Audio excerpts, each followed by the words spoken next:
Hello, I'm Matthew, and I want to tell a story of Hans Christian Andersen. So, the story named The Real Ugly Duckling.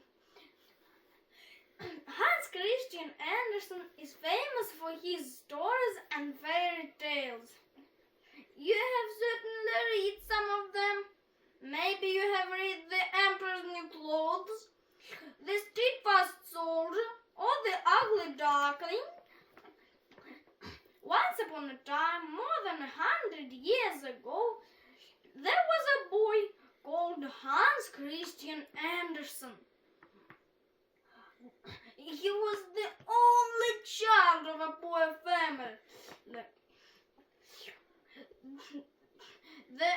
They lived in one room of a house in Odense, in Denmark. Their room was always clean and nice to be in.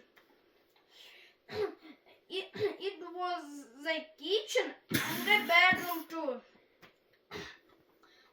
There were always flowers on the table. Hans Christian was a happy boy. Both his parents loved him very much and did all they could for him. Hans Christian's father once made him a toy theater. His mother made clothes for his toy actors and actresses. Hans wanted to become an actor one day. He wanted to go to the great city of Copenhagen and to become a great actor there.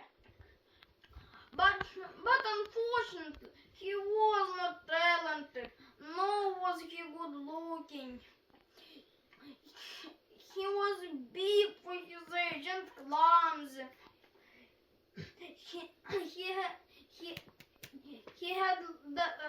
He had long legs for his body. When he danced, everybody laughed. He had a long, sad face. Hans Christian recited poems, though not very well, but he could sing.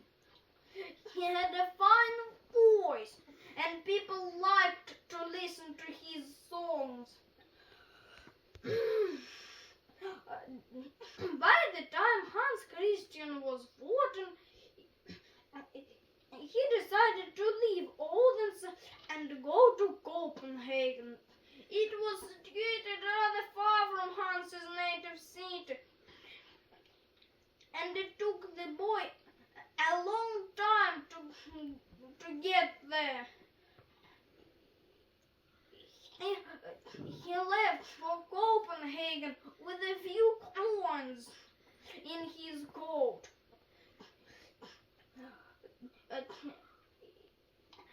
He couldn't dancing as he had no talent. People in Copenhagen were kind to him, but they told him he couldn't do well in the theater. They tried to sound nice, but Hans was very sad and didn't know what to do. Then, after his 15th birthday, his voice changed. He couldn't sing well any longer.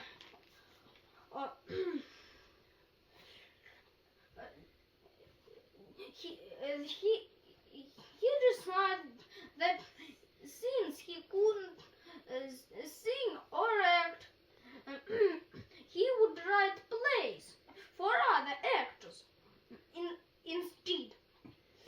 At first his plays were not a success, but then a very important person in Copenhagen, Jonas Kohlen, read them and became interested. The first thing to do was to send Hans Christian to school, and so the years of hard work began. At 16, this boy sat in the classroom with the smallest children, and he was able to read, but he knew nothing about grammar or arithmetic or spelling. Only calling friendly helped Hans Christian to get through these long, difficult years, and he was sure that Hans Christian could be a famous writer. Hans Christian finished school and began to spend all his time writing. His first book was a collection of poems, and then he wrote a novel. While he waited for his books to appear, he was writing fairy tales. He remembered his granny's stories and began to write his own. While he waited for his books to appear, he was writing fairy tales. He remembered his granny's stories and began to write his own. They were full of magic and adventure and were full of charm too. Very soon his first book of fairy tales appeared. It was a success. Anderson wrote with gentleness, humor, and wisdom. He had a lot of readers, not only in Denmark, but in other countries too.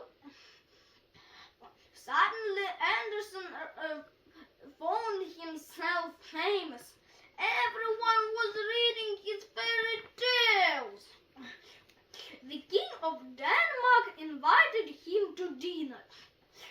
As time went by, Anderson became a friend of that good man.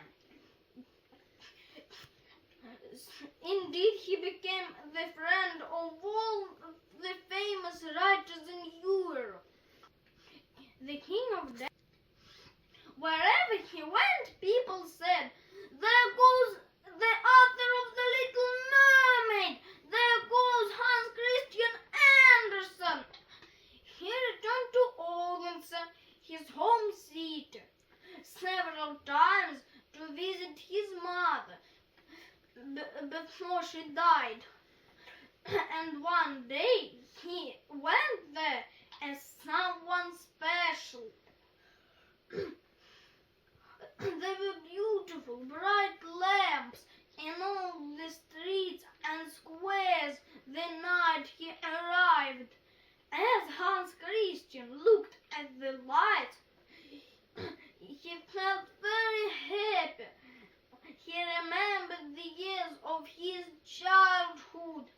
I was a poor boy then. People laughed at me in the same streets, but now I'm happy. Later, when he came to write the story of his life, he said, "That night was like a fairy tale." Indeed it was. Hans Christian was born in a very poor family, but he became the friend of King